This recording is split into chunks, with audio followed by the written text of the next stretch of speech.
Hello everyone, I am Ifra. Hope you are doing well. So today's our topic is correlative conjunction. So सबसे पहले यहाँ पे heading डालते हैं types of conjunctions.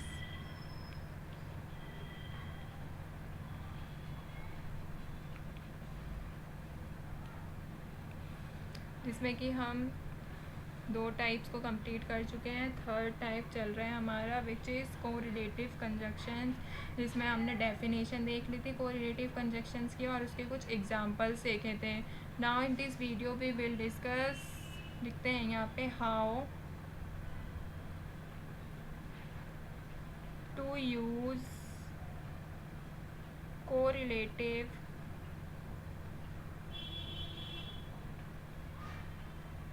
conjunctions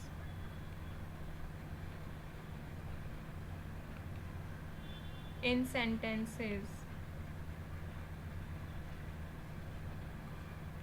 sentences में correlative conjunctions को कैसे यूज़ करते हैं, आज की वीडियो में हम ये सीखेंगे. तो स्टार्ट करते हैं.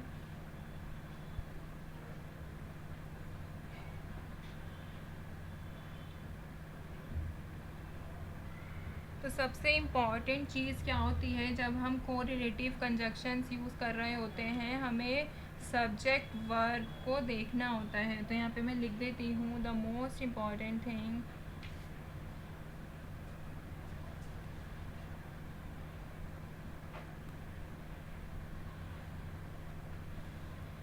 फर्स्ट पॉइंट है हमारा the most important thing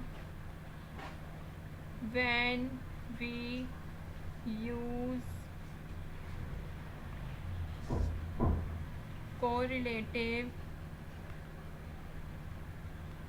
conjunctions to join. क्या करता है ये conjunction is maintaining, किसको मेंटेन करना होता है हमें इसमें, सब्जेक्ट को. तो क्या हो जाता है, सब्जेक्ट और वर्ब को इन द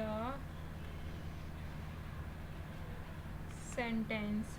तो ठीक है, सबसे इम्पॉर्टेंट जब भी हम कोरिलेटिव कंजक्शन यूज़ करते हैं तो हमें क्या ध्यान रखना होता है, सब्जेक्ट और वर्ब को ध्यान में रखना होता है. ठीक है, सेकंड पॉइंट देखते हैं क्या इम्पॉर्टेंट पॉइंट है.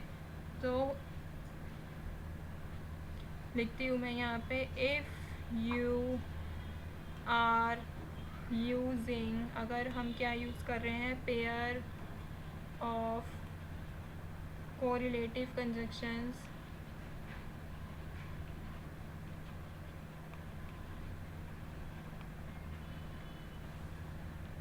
किस लिए, to join two sentences with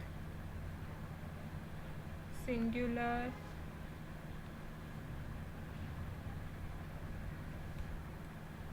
subject.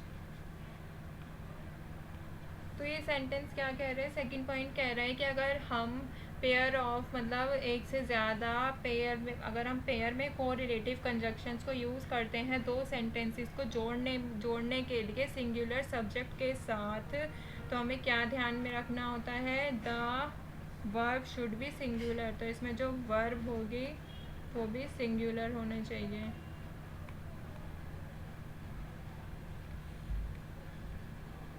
तो वर्ब शुड बी सिंगुलर. ठीक है, थर्ड पॉइंट देखें अगर हम, तो ऐसे ही अगर कोरिलेटिव कंजक्शन यूज़ होता है टू सेंटेंसेस को जोड़ने के लिए, तो क्या होगा, अगर प्लूरल सब्जेक्ट है तो वर्ब भी हमारी प्लूरल होनी चाहिए. ठीक है, फोर्थ पॉइंट देखते हैं,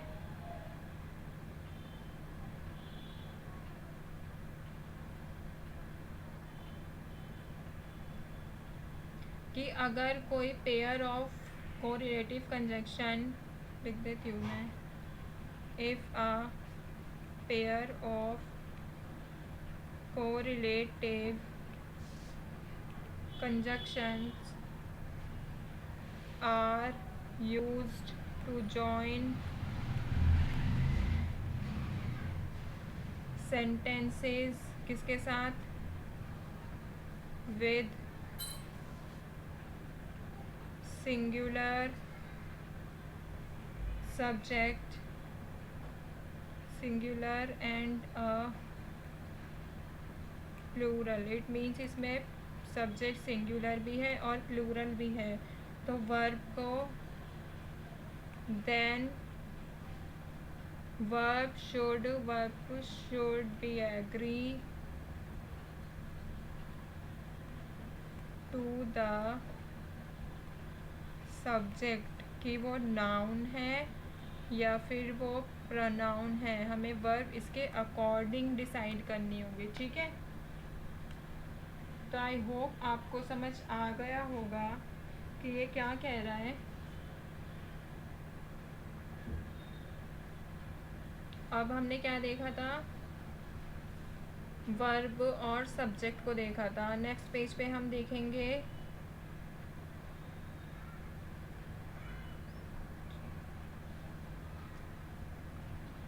फिफ्थ पॉइंट देखते हैं। If a pair of correlative conjunctions are used to link two sentences with singular noun.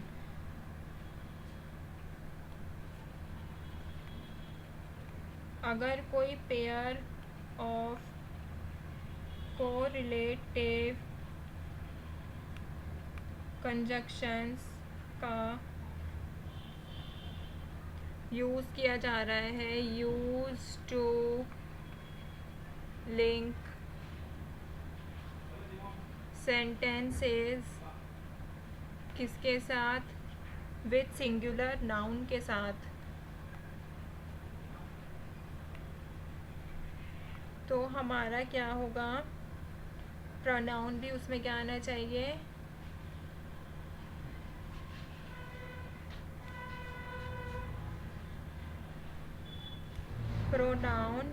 Pronoun भी हमारा सिंगुलर ही होना चाहिए, ठीक है। तो क्या कह रहा है ये, कोरिलेटिव कंजक्शंस अगर यूज़ किया जा रहा है, अगर नाउन सिंगुलर है तो हमारा प्रोनाउन भी सिंगुलर होना चाहिए। 6 पॉइंट कह रहा है कि अगर हमारा नाउन प्लूरल है तो प्रोनाउन भी प्लूरल ही होना चाहिए, ठीक है।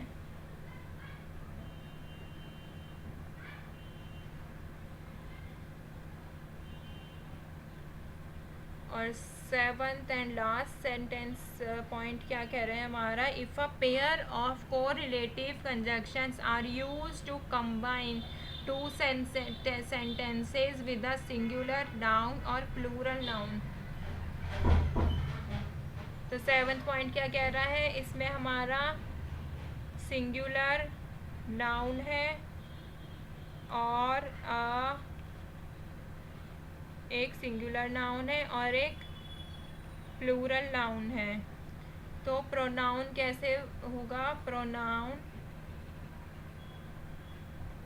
Should be made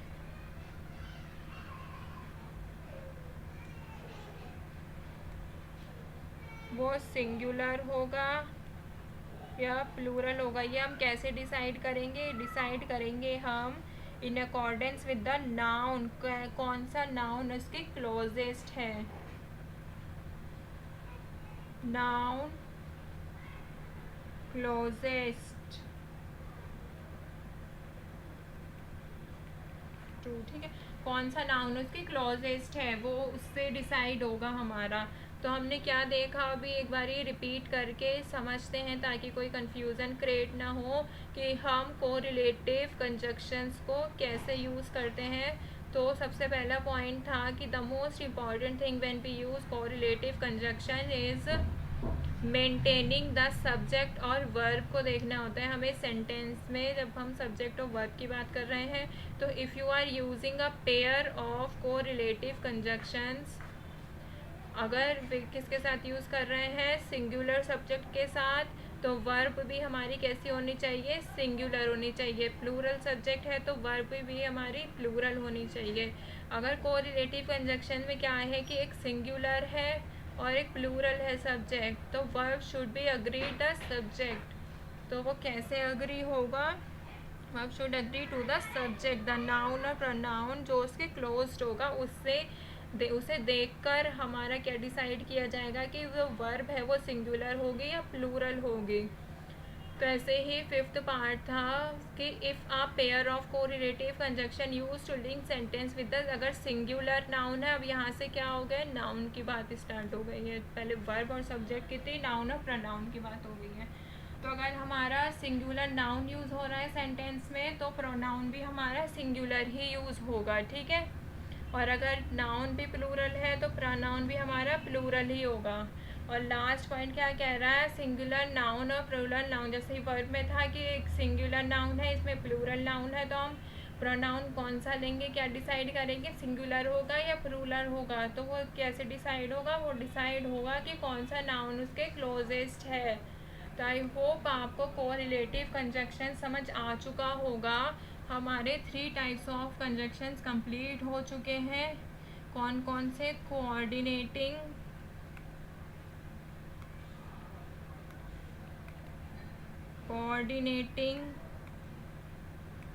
conjunctions,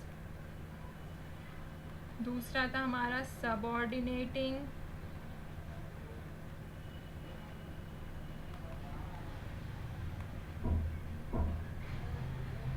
conjunctions, third है हमारा कोरिलेटिव कंजक्शंस, ठीक है। इसके 4 पार्ट थे वो हमने कवर कर चुके थे, क्यूमुलेटिव, ऑल्टरनेटिव, एडवर्सेटिव, रिलेटिव, ठीक है। इसको भी देख लिया और इसको भी आज हमने कंप्लीट कर लिया है। तो हमने टाइप्स ऑफ कंजक्शंस कंप्लीट कर चुके हैं। नेक्स्ट वीडियो में हम न्यू टॉपिक लेकर आएंगे। जब तक के लिए stay tuned and thank you.